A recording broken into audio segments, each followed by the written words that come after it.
13 жаштагы кыз жанында турган наристени TikTok үчүн ыргыта тепти.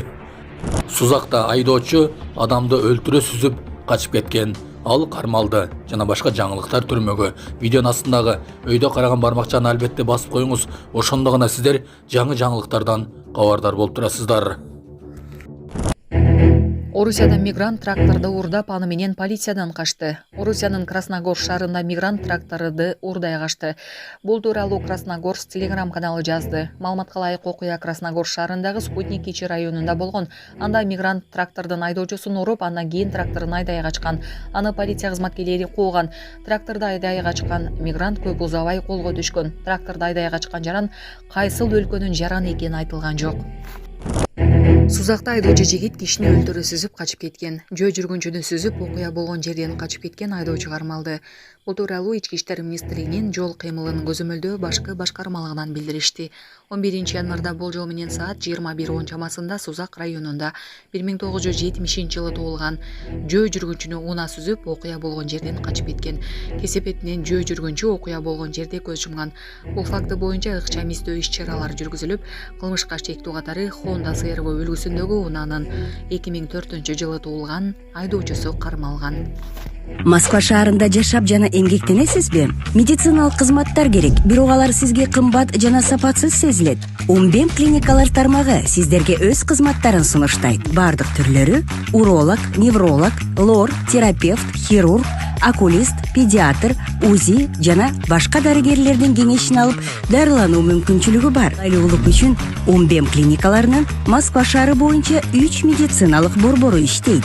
Өзүңүзгө ыңгайлуу даректи тандап, медициналык кызмат алсаңыз болот. Ушул ай ичи бизге келип, төмөндөгү кызматтарга арзандатуу менен медициналык кызмат алыңыздар. Ден соолугуңузга кам көрүүнү эртеңкиге калтырбаңыз. Умбем клиник Москва.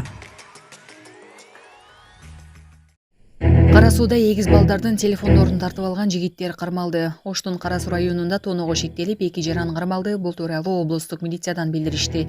Милициянын маалыматы боюнча 13-январда аларга эгиз балдардын атасы кайрылып, белгисиз адамдар 2009-жылы туулган уулдарын телефондордун тартып алышканын билдирген. Аталган факт боюнча тоноо беренеси менен кылмыш иши козголгон. Ириктөө иштеринин натыйжасында 14-январда шектүү катары 20 жаштагы 2 жаран кармалган.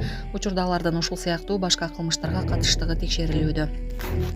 Кытайда мектеп окуучуларды өз жанын кыюу боюнча кагазга кол койдурушкан. Гуандын провинциясындагы орто мектепте окуучуларга өз жанын кыюу же денесине зыян келтирүү учурларында мектепти жоопкерчиликтен бошотуучу кагазга кол койдурушкан. Бул демилге билим берүү органдары менен макулдашылган эмес.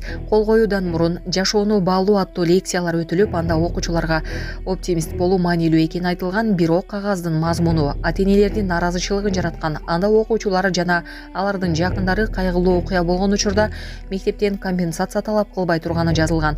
Билим берүү департаментине бул кадамды кабыл алыңыз деп атап, мектепте кагазды жокко чыгарууга жана окуучулардын психологиялык жыргалчылыгына байланыштуу программаларды мындан ары так макулдашууну милдеттендирди.